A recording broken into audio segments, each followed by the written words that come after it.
UP में मुस्लिम vote के लिए बड़ा प्रयोग हो रहा है। ये प्रयोग अखिलेश यादव भी कर रहे हैं। अखिलेश को लग रहा था कि मुख्तार के नाम पर माहौल बनेगा तो मुसलमानों का वोट उन्हें खूब मिलेगा।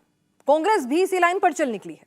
यूपी में मुस्लिम वोट वाला माहौल बना तो भाईजान की एंट्री भी तुरंत हो गई। ओवैसी ने आज यूपी में बड़ी लाइन खींच दी। ओवैसी ने सीधे सीधे अखिलेश को ही चैलेंज कर दिया। अखिलेश के पीडीए के जवाब में ओवैसी पीडीएम लेकर आ गए। यूपी में अब मुस्लिम वोट बंटना तय हो गया। यूपी में क्या चल रहा है? यूपी में मुख्तार चल रहा है। जनाजे का वीडियो ट्रेंड हो रहा है। भीड़ को दिखाया जा रहा है। मुसलमान वाला नैरेटिव बनाया जा रहा है। एंटी मोदी मोर्चा को लग रहा है जो जितना मुख्तार का नाम लेगा वो मुसलमानों का उतना बड़ा लीडर बनेगा, उसे ही मुसलमानों का वोट मिलेगा। इसीलिए मोर्चा मुख्तार मुख्तार कर रहा है। ये काम अखिलेश यादव भी कर रहे हैं। अखिलेश की पार्टी के नेता भी इसी लाइन पर चल रहे हैं। अखिलेश से अलग हो चुके स्वामी प्रसाद मौर्य भी यही नैरेटिव बना रहे हैं। मौर्य तो अखिलेश से 2 कदम आगे निकल गए।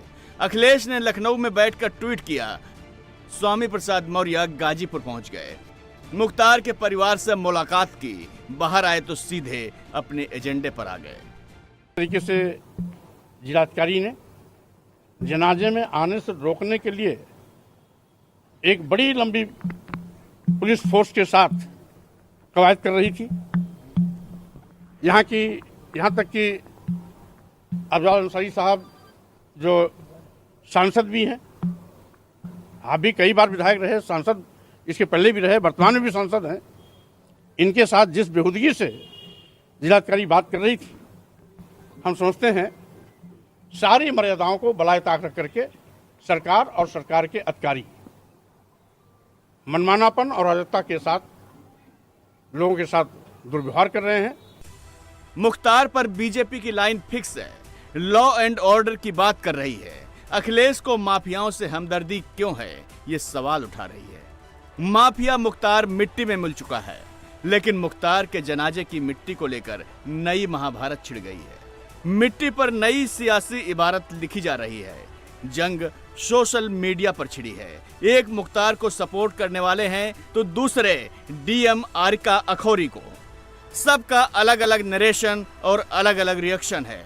ये क्यों हो रहा है, पहले उसे समझिए। 30 मार्च को सुबह मुख्तार का जनाजा उसके घर से निकला। मुख्तार के जनाजे में भारी भीड़ आई।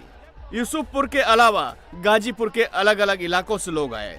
जनाजे की नमाज में शामिल होने के लिए लोग धक्का मुक्की करने लगे। मुख्तार के समर्थकों ने जनाजे में नारेबाजी भी की। पुलिस को सिचुएशन कंट्रोल करने में काफी दिक्कत आने लगी। डीएम ने नियमों का हवाला देते हुए अंसारी फैमिली से कोऑपरेट करने को कहा, लेकिन अफजाल अंसारी सहयोग करने की बजाय भड़क गए। 1 बाय 1 निकाल दिया। 4-5 लोग मजदूर लोग हैं या भाई हैं, भाई हैं हम। आप मत गिनिए, हम गिनना है। निकल चुके। ये आपकी कृपा पे नहीं है कि आप कहिएगा कि 3 लोग मिट्टी देंगे। हाँ, कुछ भी हो, आप हमारी मट्टी देने के लिए हमको तो आप करिए। आपने परमिशन थोड़ी आप करिए। मट्टी देने के लिए अपने धार्मिक प्रयोजन के लिए किसी परमिशन की जरूरत नहीं है। कस्बा थोड़ी मट्टी देगा भाई, सब परिवार के लोग दें। कस्बा नहीं, जहाँ के भी कोई मट्टी देना चाहेगा वो देगा। परमिशन लेते आप? क्या आपने परमिशन लिया? इसकी कोई परमिशन दुनिया में कोई नहीं लेता। क्यों नहीं लेता? नहीं लेगा। 144 लगी हुई है सांसद। 144 के बाद भी किसी की मट्टी और जनाजे के लिए आप नहीं रोक सकते। हम विधिक कार्रवाई करेंगे, फिर करिए, विधिक कार्रवाई करेंगे हम आप सब पे। आप कर लीजिएगा, आप कर लीजिएगा, लेकिन सबकी वीडियोग्राफी हो रही है, सब पे विधिक कार्रवाई होगी, जो जाएगा। आप कर लीजिएगा, लेकिन मिट्टी देने से मत रोकिए। हालांकि 10:45 पर मुख्तार को कब्रिस्तान में दफन कर दिया गया। गाजीपुर में नियमों का उल्लंघन हुआ और प्रशासन अब एक्शन की तैयारी में है। बट जिन्होंने नारेबाजी की है उन सबकी वीडियोग्राफी कराई गई है और सबके विरुद्ध कार्रवाई करेंगे, क्योंकि हम बार बार अनाउंस भी कर रहे थे आदर्श आचार संहिता है तो उसके अनुरूप सबको आचरण रखना चाहिए।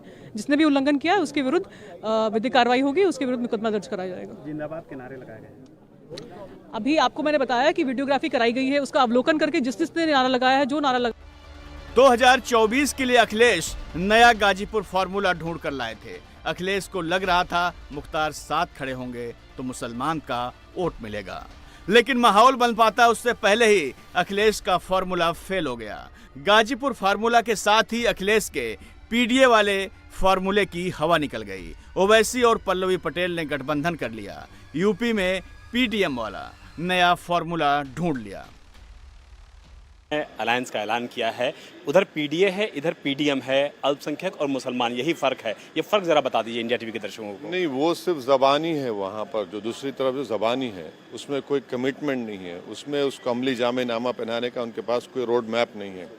वो सिर्फ धोखा देकर वोट हासिल करना अल्पसंख्यक समाज का, यहाँ पर सिर्फ वोट हासिल करना नहीं है बल्कि एक रिप्रेजेंटेशन बढ़ाना है पीडीएम का, और जिसमें जितने भी सामाजिक न्याय की जो बात हो रही है वो सच्चाई से यहीं पर होगी, यहीं से शुरू होगी, यहीं पर ही होगा। अखिलेश के पीडीए का फुल फॉर्म पिछड़ा, दलित और अल्पसंख्यक था। ओवैसी के पीडीएम का मतलब पिछड़ा, दलित और मुसलमान है। अखिलेश का पीडीए बार बार रूप बदल रहा था। अखिलेश ने जब पीडीए का नारा दिया था तब ये अल्पसंख्यक था, अब अगड़ा हो गया। कभी ये अघाड़ी हो जाता था। प्रेस कॉन्फ्रेंस में पल्लवी पटेल ने अखिलेश पर यही लाइन ली और अखिलेश को कंफ्यूज बताया।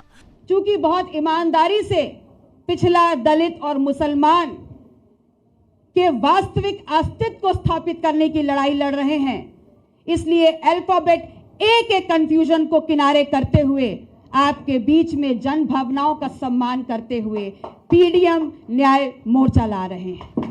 यूपी में ओवैसी ने किस टाइम पर एंट्री मारी है? ओवैसी मैदान में उस वक्त आए हैं जब यूपी में मुख्तार चल रहा है। यूपी में एंट्री मारने से पहले ओवैसी ने 2 बड़े काम किए। एसटी हसन का टिकट कटा तो ओवैसी ने मुसलमानों के बीच नई लाइन ली। हैदराबाद में बैठे बैठे अखिलेश को मुसलमान विरोधी बताया। मुसलमानों को इंसाफ ओवैसी की पार्टी में मिलेगा, ये नैरेटिव बनाया। दूसरा काम ये कि जब माफिया मुख्तार की मौत हुई तो ओवैसी ने अपनी आवाज बुलंद की। अब जो देख रहे हैं कि एक तरफ एनडीए है, दूसरी तरफ ये लोग हैं।